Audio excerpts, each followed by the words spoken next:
Hey, what's up, everybody? Ryan here, and this is Breanne. Breanne. She's my colleague. We run Answer Media, and today we are going to get into the concept of creator collabs. What is a creator? Okay, there's this sort of conversation, debate around creator versus influencer. At the end of the day, there's a little bit of a difference. Maybe, I don't know. Well, the one thing that no one is debating is you need to use UGC. You need to use as a brand. Yes. The point is, whether you call them a creator or an influencer or whatever it might be, the point is to get other people to talk about your brand and how amazing it is. And we have a system for how to do that. And we're going to talk to you about some of the things you need to think about before you go down this path. So 4 things, ready? What to think about when you're putting together a creator influencer strategy for your brand. Part 1, incentives. Talk to me about incentives, Breanne. Well, Ryan, incentives. So when we think about like having other people talk for your brand, you want to incentivize them to do that. And there's a couple ways that are pretty like industry standard that have kind of changed a little bit. So maybe in the past, brands have had to reach out to a network and like try to work with influencers, and it can be really expensive. And so one of the things to keep in mind is, what is your budget? So for this particular campaign or this particular video, what is it that you're trying to achieve? Like, how big of the influencer do you want? And that's going to depend on the next 3 things we're going to talk about. So before you even decide on incentives, you got to figure out what type of influencer you're after. Well, I think, and that's usually determined by your budget. Okay. Because the more popular an influencer is, the more expensive they would be. So you're talking about big influencers with massive audiences versus what we would maybe call micro. I mean, maybe micro, but like, I don't necessarily think you have to pay a lot to get this type of video, this type of style, and to have an effective campaign. Okay. So while I'm not saying to never go after a huge influencer, maybe there are times and situations where that makes sense. Okay. I would say for the most part, you're fine to not pay as much as you think. Okay. That's not to devalue like a creator's content at all. I think they should be compensated, and I think it should be, you find that out. So there's 3 different ways that you can help that creator. Okay. You can either give them product first, here's the product. Gear. See what you think. Yep. Use the product in a video. Yep. Okay. And then the second thing is, you can do the whitelisting. So you can put some paid spend behind that influencer's channel or profile. And the reason why you would want to do that as a brand is because you don't have to have your entire profile on this social media platform completely filled out. So let's say that like today you have no videos on TikTok. You can do a collab with an influencer that's already on there, put some paid spend behind it, lead that audience to your website to purchase. Done. Yep. You don't have to have your whole channel built out. Okay, so the first one's product. The second one is what? So it's the engagement on boosting that particular influencer. The benefit to them is engagement. As the influencer. Yep. Their audience, you're going to put spend behind their audience, Yep. and then they're going to get more following, more likes and shares, talking about your brand. So the reason they want to do it is because some big brand is going to put paid media behind it, and they are going to get followers. They're going to benefit. Yeah. Yeah. And you're going to benefit. Yeah. And then the third one is what? Is payment. So paying for commissions. Content. Referral link, affiliate links. Yeah, so you could do either, you could give them like a commission on every sale that happens. You might be paying them a flat rate, like here's the agreed upon situation for this campaign. Yep. Whatever it may be, the first thing is to decide and what your budget is, what you want to do for this influencer. And that is a relational situation, and it usually varies on every single different campaign. And so managing that relationship is also something that we help with. Yep. Okay, so the first thing that you need to figure out when you're getting into the influencer creator game is what's your budget and what type of incentive. Is it product, engagement on their profile, or commissions, or some combination of the 3 that you're going to give them. So pro tip number 1, how to design a creator collab program is figure out your incentive model. Number 2, how to put together a good creative brief for a creator influencer. I've got a couple of examples in my head, but talking about some things that you need to have in a good creative brief for an influencer. So if you're managing this yourself as a brand, there are definitely some things that you want to be able to like tell the creator right off the bat, like this is what your goal is and this is what we're doing. And when we help manage these relationships, we create a whole creative brief that not only for the campaign but for the brand. So like these are some things to consider. These are some things not to say. Here's an example script that you might use. Here's more information about our product that you're talking about. All right, so how about can you give me an example of one of our clients that has maybe been, a creative brief or a campaign brief that we have given a influencer from one of our clients? Sure. So one example that we have is an early education company that sells learning materials for early childhood. Yeah. And so a campaign might look like this. It might say, this is the product that we are promoting, and we will give that product to the influencer to use. And we may give some creative direction and also leave a lot of creative control up to the influencer. I think that's key. You got to give them a little room to do their thing. Yeah. So we may say like, these are the ideas that we want to hit on, or these are the phrases that we would like you to say.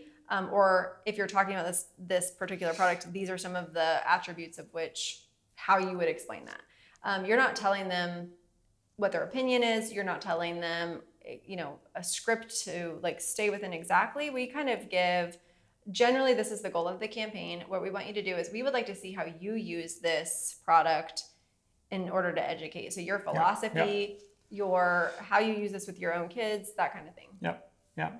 Yeah, so we did another example that I can think of is we did a research project for a drink brand. And one of the competitors that we looked at was, in this case, it was Hint Water, right? One of my favorite brands. This is amazing water if you haven't had Hint Water. That's really cool. And they, speaking of one of their competitors, Bubbly.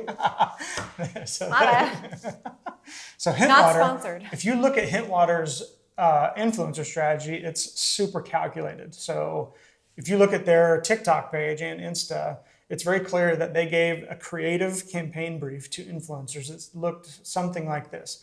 Make a cool video of you doing something fun, athletic, outdoor, sportsy, whatever. Pick your favorite flavor of Hint Water and make sure that you drink in the shot.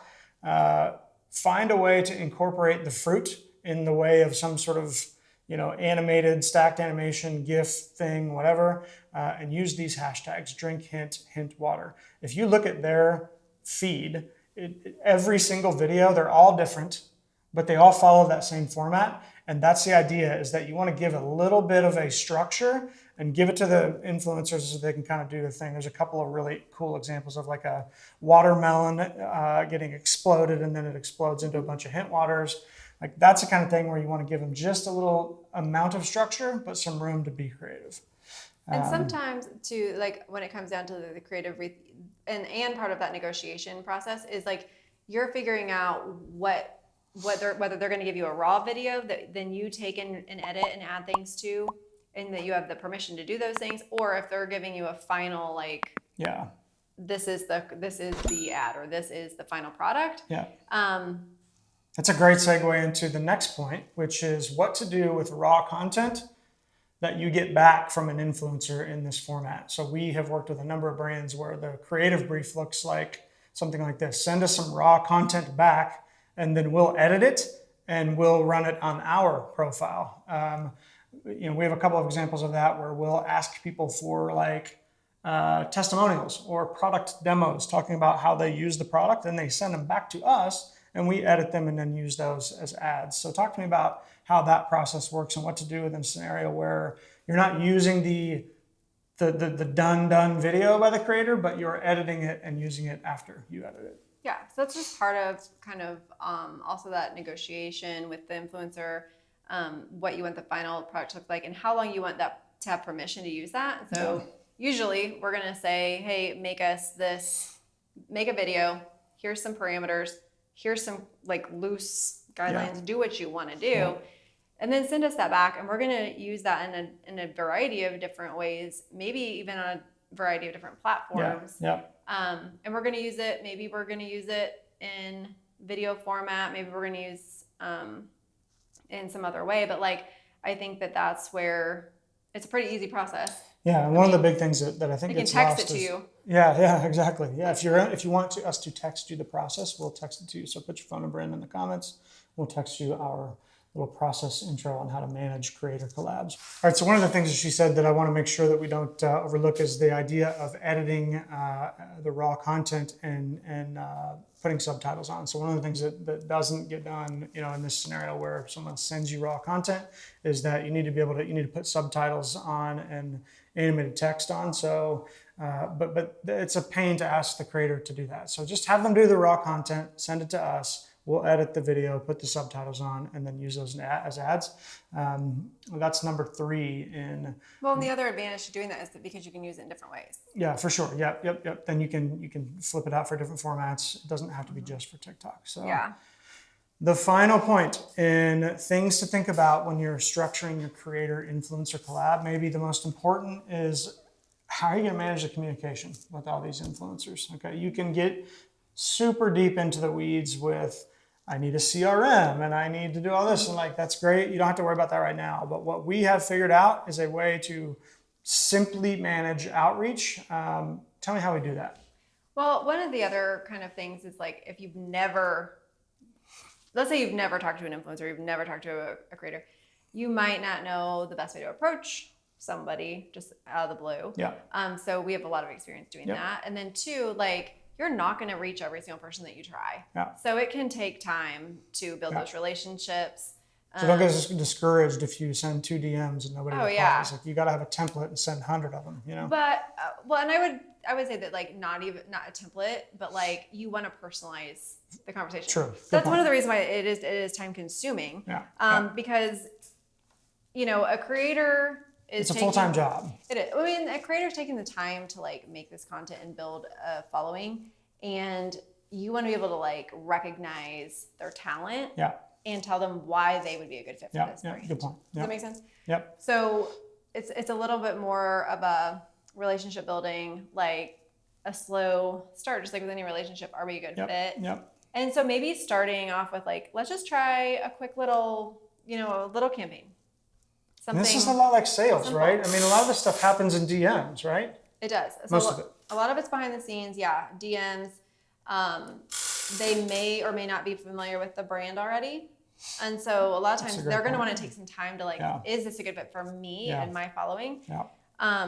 And so when we work with brands, we will build out that creative brief about the brand and kind of show them like, these are some of the things like that are important to us. Maybe you tell a little bit of that brand story. So how do you source influencers? We help them put that together. Like what's the best way to source influencers? Do you typically start with influencers that already know about your brand?